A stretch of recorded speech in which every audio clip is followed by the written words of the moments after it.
How are God and nature connected? Are they even connected? Well, nature is the physical, material world, while God is the incorporeal, divine. They seem to have no connection. In fact, they kind of contradict each other, but that's not what William Wordsworth thought.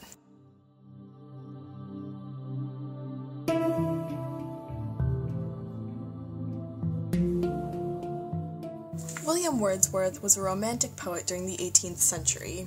He was a visionary of his time because he believed poetry should express deep feelings about everyday experiences, such as his visits to the Wye River, which he captured in this poem. Tintern Abbey was written in July of 1798, so the time period of the poem is circa 1800. William Wordsworth was born in Cockermouth, which is in Cumbria, which is in Great Britain. Through his work, William Wordsworth can be noted as calm and caring. He's also pensive, kind of like Mary Bennet, but not as pretentious. He himself was the speaker in this poem, and he wrote it to his sister Dorothy. The Wye River is located in Tintern, Great Britain, and Wordsworth was above Tintern Abbey, so he was right about here. You can see the green arrow points to the Abbey. And now, a dramatic reading of lines composed a few miles above Tintern Abbey by William Wordsworth.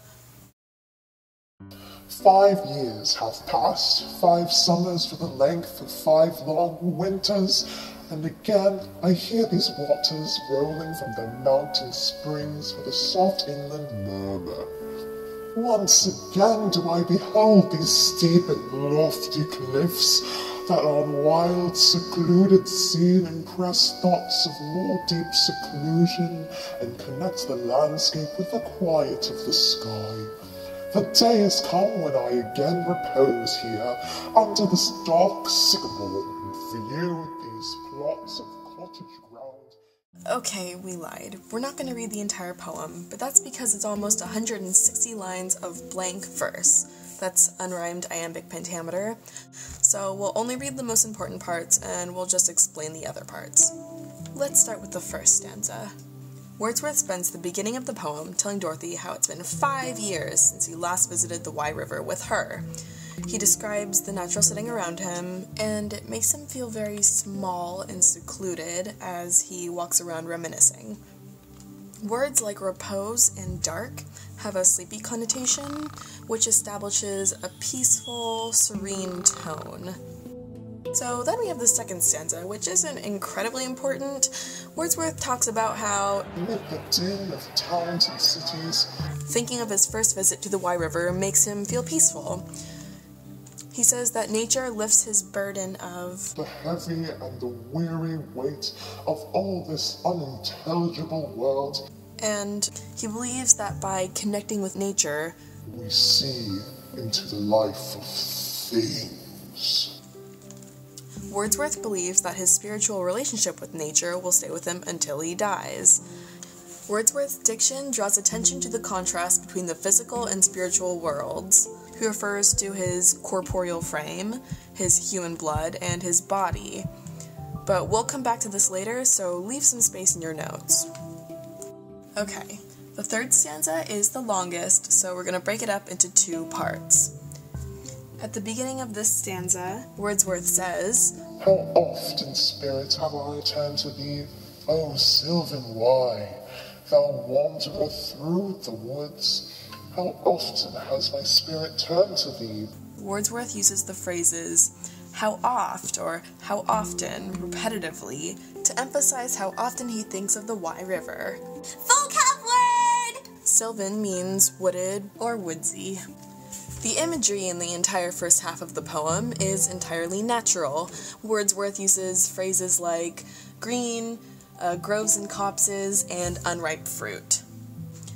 Then, around line 60, the narrator starts to describe his love of nature during his boyish days. He tells how he both loved and feared nature's beauty. He says he went wherever nature led. However, nature's power and grandeur also scared him. He says, The sounding cataract haunted me like a passion. The tall rock, the mountain, and the deep and gloomy wood.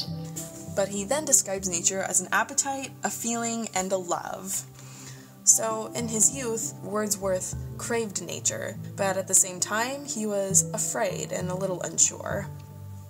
The tone here is one of happy remembrance, as Wordsworth recalls his carefree youth. And let's go back to line 67, where Wordsworth compares himself to a roe. Vocab word! This simile portrays the wild, animal-like spirit that Wordsworth had in his youth. It demonstrates the contrast between his boyish days and his present self. And this leads directly into Wordsworth's explanation of how he views nature now, as he says in lines 87 through 88, For such loss, I would believe abundant recompense. In other words, although his youth is gone, nature has compensated for this loss, and Wordsworth goes on to explain, For I have learned to look on nature not as in the hour of thoughtless youth, but hearing oftentimes the still, sad music of humanity, nor harsh nor grating, though with ample power to chasten and subdue. And I have felt a presence that disturbs me with the joy of elevated thoughts, a sense sublime with something far more deeply interfused, whose dwelling is the light of setting suns, and the round ocean, and the living air, and the blue sky, and in the mind of man, a motion and a spirit that impels all thinking things, all objects of all thought, and rolls through all things. Therefore am I still a lover of the meadows, and the woods, and mountains, and of all that we behold from this green earth, of all the mighty world of eye and ear, both what they half create and what perceive, well pleased to recognize in nature and the language of the sense the anchor of my purest thoughts, the nurse, the guide, the guardian of my heart and soul, of all my moral being. At line 88, the beginning of this declaration, notice that there was a shift in tone. So the writer moved from happy remembrance to sad but hopeful. Wordsworth hopes he has changed, and he also says, I dare to hope. So that's how we know he's determined to stay positive. Moving on to line 89, Wordsworth now views nature not as he did, In the hour of thoughtless youth, but in a more mature and insightful manner, which allows him to hear the still sad music of humanity. At this point, we can also go back to the contrast between the physical and the spiritual worlds, so find those notes from before. Wordsworth emphasized his corporeal form. Vocab word! Corporeal means material or physical. So now he's emphasizing the spirit of nature and of the river. Nature is A motion and a spirit that impels all thinking things. Nature is also the guide of his moral being. Nature is God. An important symbol that connects the two ideas of nature and God is eyes. Wordsworth constantly mentions eyes, looking and seeing. The eyes are meant to be the barrier and the connection between the poet's literal vision and what his mind's eye sees. When he was young, he used to only be interested in what he could see. He said he had no interest in anything Borrowed from the eye. but now his mind's eye can recognize a deep spiritual presence. Also, in lines 106 through 107, Wordsworth expresses his love for all natural things perceived with eye and ear, both what they Half create and what perceive. In other words, our eyes and ears don't just see and hear, they also sort of have their own consciousness and half create without us even knowing. And perhaps this is the mind's eye that the speaker refers to. Last point on eyes. Wordsworth uses eyes as synecdoches. He uses them to represent entire people. On line 47, Wordsworth uses eyes to represent himself.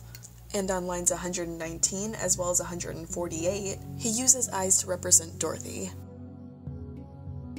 Finally, in the last section, Wordsworth directly addresses his sister as his dear, dear friend, as he tells her that she is with him at the Wye River in spirit.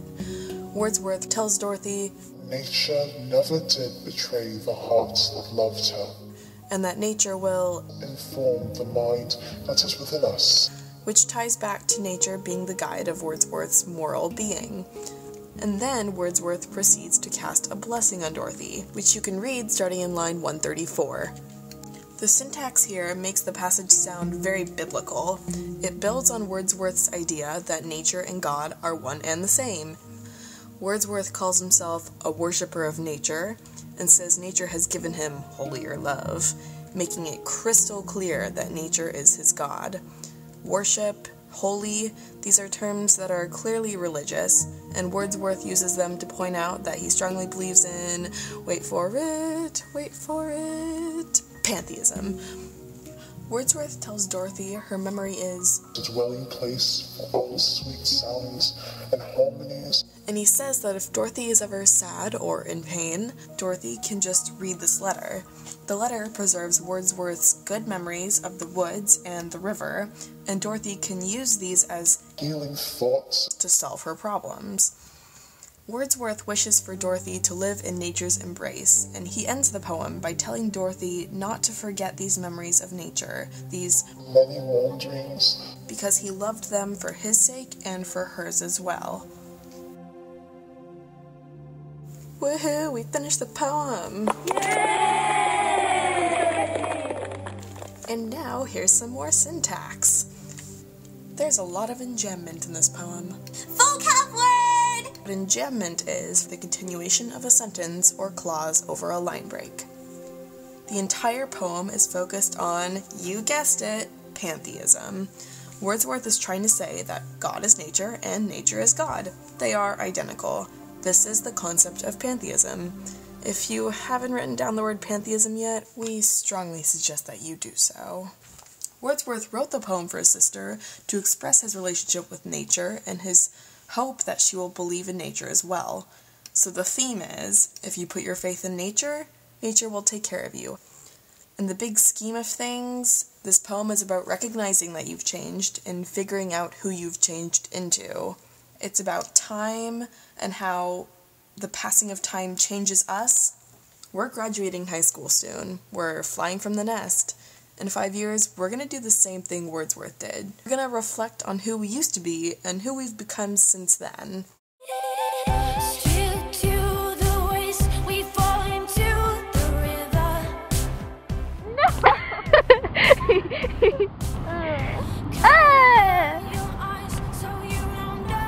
Oh, there are cars in the background. That's not modern at all. I mean, not modern.